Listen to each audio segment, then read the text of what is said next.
Hello guys, welcome back to Sociology classes, Sociology second paper. Today our topic is क्षेत्रीय एवं धार्मिक विश्वास, व्यवहार तथा सांस्कृतिक प्रतिमान. Okay, regional and religious belief, practices and cultural pattern. Okay, साधारणतः यह समझा जाता है कि किसी भी समाज के विकास का आधार वहाँ एक सामान्य संस्कृति का होना है. भारत में विभिन्न संस्कृतियों वाले अनेक समुदाय के कारण कुछ लोग इस भ्रम के शिकार हो जाते हैं कि यहाँ एक संगठित राष्ट्र का निर्माण हो सकना बहुत कठिन है. वास्तविकता यह है कि एक ही देश के निवासियों के बीच पाए जाने वाले सांस्कृतिक अंतर कभी भी देश की प्रगति में बाधक नहीं होते.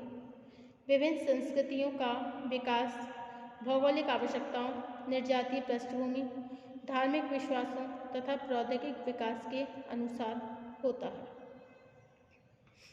ओके,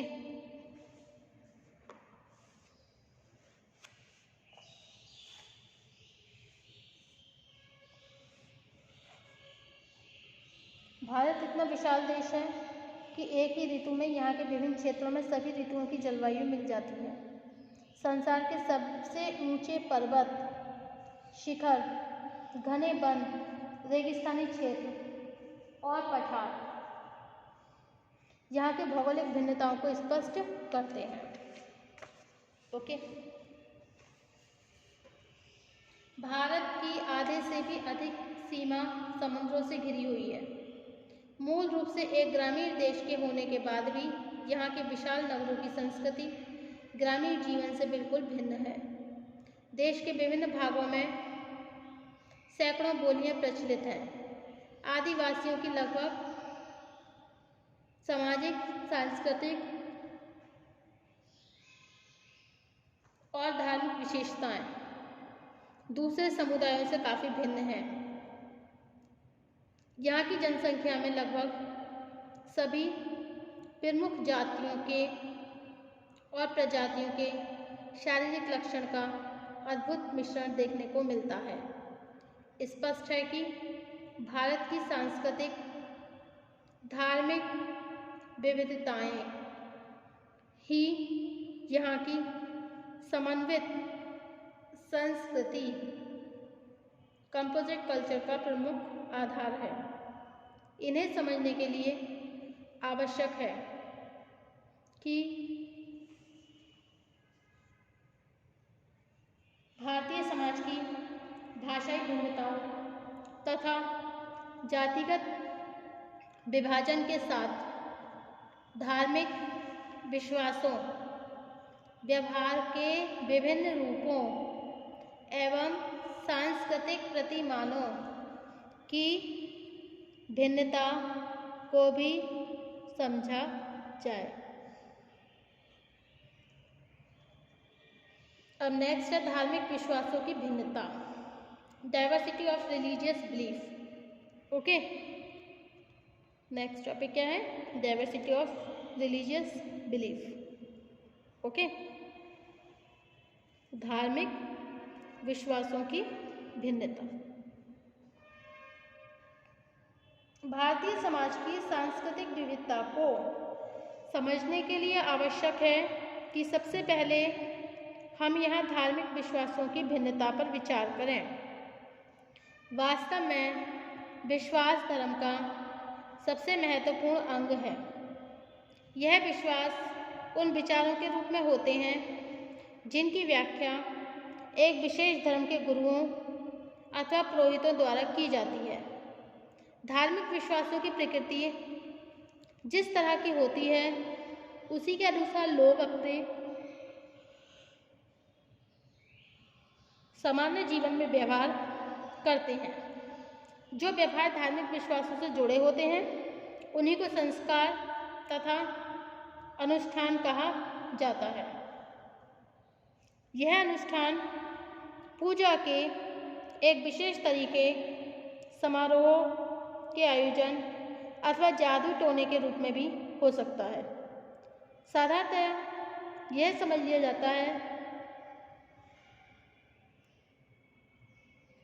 कि निरक्षर समाज की तुलना में साक्षर और प्रगतिशील समाजों में धार्मिक विश्वासों कुछ सिद्धांतों पर आधारित होते हैं। ये जो धार्मिक सिद्धांत होते हैं कुछ सिद्धांत पर आधारित होते हैं, जबकि जनजातीय समाजों से संबंधित धार्मिक विश्वासों से यह विशेषता नहीं पाई जाती कि व्यवहारिक रूप से ऐसा होना सदैव आवश्यक नहीं होता। सभी धार्मिक विश्वासों का संबंध किसी न किसी रूप में एक अलौकिक शक्ति से होता है। यही कारण है कि विश्वासों को तर्क और विवेक के आधार पर नहीं समझा जा सकता है। ओके। एक दूसरी व्याख्या ये भी है कि विश्वास किसी समूह की परंपरा और ज्ञान का हिस्सा है। इसका तात्पर्य है कि जिस ज्ञान के द्वारा मनुष्य अपनी जिज्ञासाओं के अर्थ को स्पष्ट करता है, उसी के अनुसार धार्मिक विश्वास एक विशेष रूप ले लेते हैं। ओके। उदाहरण के लिए जन्म, मृत्यु, जीवन में आने वाली कठिनाइयाँ, व्यक्तिगत सफलताएं आदि ऐसे प्रश्न हैं जिनकी कोई वैज्ञानिक व्याख्या नहीं की जा सकती है। ओके। अकॉर्डिंग टू दुर्खिम, इस संबंध में दुर्खिम ने अरुणता जनजाति का अध्ययन करके यह स्पष्ट किया है कि यहाँ के धार्मिक विश्वास टोटमवाद पर आधारित है। इस जनजाति के लोग किसी पशु, पक्षी, पेड़ या स्थान को अपना टोटम मानते हैं। उनका विश्वास है कि वे उसी टोटम के वंशज हैं तथा उनका टोटम ही उन्हें विपत्तियों से बचाता है। इसी कारण टोटम को पवित्र मानकर उसकी पूजा करते हैं।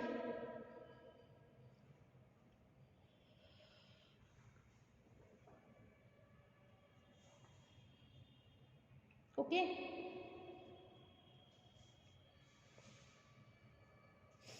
फ्रेजन ने भी अनेक जनजातियों में जादू टोने के रूप में उनके विश्वासों की विवेचना की है। इस प्रकार स्पष्ट होता है कि विश्वास धर्म का महत्वपूर्ण हिस्सा है तथा विश्वासों की भिन्नता के आधार पर ही विभिन्न समूहों का सामाजिक, आर्थिक और नैतिक जीवन भी एक दूसरे से भिन्न हो जाता है।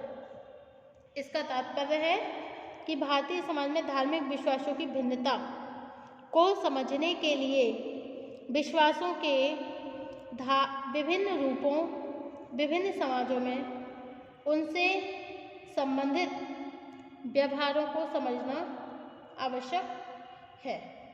ओके। अब है विश्वासों की भिन्नता के आधार। भारतीय समाज में धार्मिक विश्वासों की भूमिका को समझने के लिए सबसे पहले उनके आधारों को समझना जरूरी है, जिनके फलस्वरूप एक ही धर्म से संबंधित लोग विभिन्न समूहों में विभाजित हो जाते हैं। समाजशास्त्रियों ने इन आधारों को मुख्य रूप से 4 भागों में विभाजित किया है। इन्हें हम मत, संप्रदाय, पंथ तथा संघ कहते हैं। व्यापक रूप से आज पूरा संसार अनेक धार्मिक मत अथवा धर्मों में विभाजित है। ओके। धर्म का विकास कुछ विशेष विचारों और विश्वासों के आधार पर धीरे धीरे एक लंबी अवधि में होता है। विश्वास की भिन्नता को 2 अन्य आधार, संप्रदाय तथा पंथ।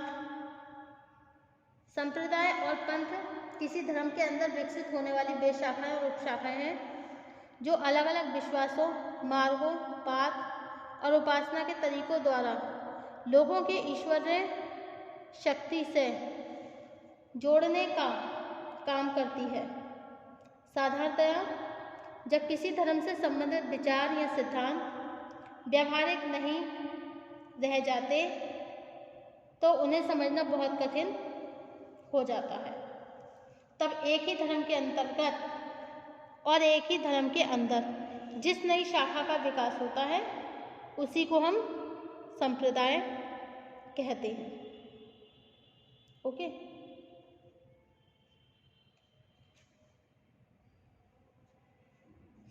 यह संप्रदाय एक या अनेक भी हो सकते हैं। संप्रदाय किस प्रकार समाज में विश्वासों की विविधता को बढ़ाते हैं, इसे हिंदू, ईसाई, इस्लाम धर्म के उदाहरण द्वारा समझा जा सकता है। यदि हम वैदिक हिंदू धर्म को देखें तो स्पष्ट होता है कि यह धर्म एक निराकार ब्रह्मा के विश्वास पर आधारित था तथा निराकार ब्रह्मा के प्रतीक के रूप में अग्नि, जल, वायु की उपासना की जाती थी।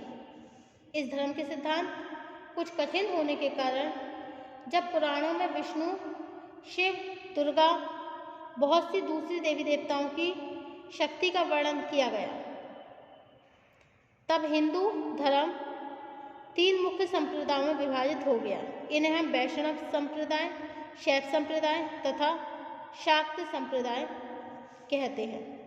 ओके,